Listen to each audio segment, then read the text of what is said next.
শুভ দুপুর বন্ধুরা, আশা করি সবাই খুব ভালো আছেন। আজকে আবার চলে এসছে 4টে গাছ সকাল সকাল। সমস্ত কাজ মিটিয়ে ভাবলাম আনবক্সিং করবই যখন আপনাদের সঙ্গে করি। আপনারাও দেখুন গাছগুলো কেমন এসছে আজকে। জানেনই গাছ পাগল মানুষ আমি। তো আনবক্সিং করি, শুরু করি। আগের দিন গাছগুলো আনবক্সিং করতে গিয়ে খুব সমস্যায় পড়েছিলাম। তো একটা জিনিস সকলের ক্ষেত্রেই হয়তো প্রযোজ্য, মানুষ ঠেকে অথবা ঠকে শেখে জীবনে। তো আমি ঠেকেছিলাম বলে শিখলাম। এই গাছগুলো আনবক্সিং করার একটা স্পেশাল কোয়ালিটি আছে, এটা মাঝখান থেকে খুলতে হয়।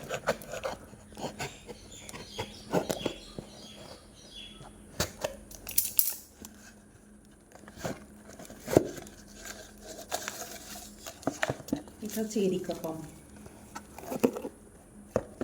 বলাই বাহুল্য, সত্যিকারই কোম্পানিটা সত্যিই সুন্দর। গাছগুলো হয়তো একটু ছোট, এগুলো আর একটু বড় হলে আমি বড় টবে এগুলোকে আবার লাগিয়ে দেবো। তো এর সিস্টেমটা কি জানেন তো? এটা দেখুন প্যাকেজিংটা কত সুন্দরভাবে করা আছে। এটাকে পুরো খুলে ফেলতে হবে পরে। এটার মধ্যে এর একটা মেজারমেন্ট আছে এখানে, সামার আর উইন্টার বলে। তো সামারের জন্য ফুল আর উইন্টারের জন্য হাফ। আর এর মধ্যে একটা সলতে আছে, জল দিলে এটা আস্তে আস্তে আপনি ফিল হয়। আর এর গোড়াগুলোতে কোকোপিট দেওয়া আছে।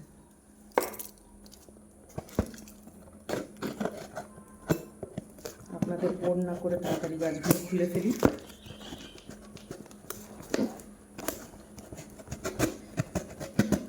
আমার তো গাছ ভালো লাগে। আপনারা কে কে কী ভালোবাসেন একটু জানাবেন কমেন্টে প্লিজ। আমি নিজেকে ভালো রাখার জন্য গাছ লাগাই।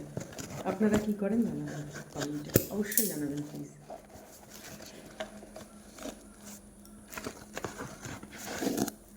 একটা গাছ, প্রত্যেকটারই কন্ডিশন খুব ভালো। এত গরমের মধ্যেও এটা সত্যি একটু অবাক করা কাণ্ড। এত ভালো কী করে? বাড়িতেই আমরা একবেলা গাছে যদি জল না দিই, দেখবেন গাছগুলোকে আমার শুকিয়ে যায়, নিষ্প্রাণ দেখতে লাগে। সম্পর্ক কিংবা গাছ, জল দিতে থাকতে হবে, যত্ন করতে থাকতে হবে, নাহলে কোনোটাই দীর্ঘস্থায়ী হয় না। আপনি যদি একটা গাছ লাগিয়ে মনে করেন আমি জল দেবো না, বাঁচবে না, মরে যাবে। তেমনই সম্পর্কগুলো, প্রিয়জনকে যত্ন করুন, ঠিক একটা গাছের মতো। গাছটাও একটা সম্পর্কের মতো। আমরা ভুলে যাই, পুরনো হয়ে গেলে ভুলে যাই, এটাই ভুল করি আমরা। আপনি কি গাছ পুঁতে ভুলে যান না নিশ্চয়ই। কিন্তু প্রিয় মানুষ পুরনো হলে কেন ভুলে যান যত্ন করতে?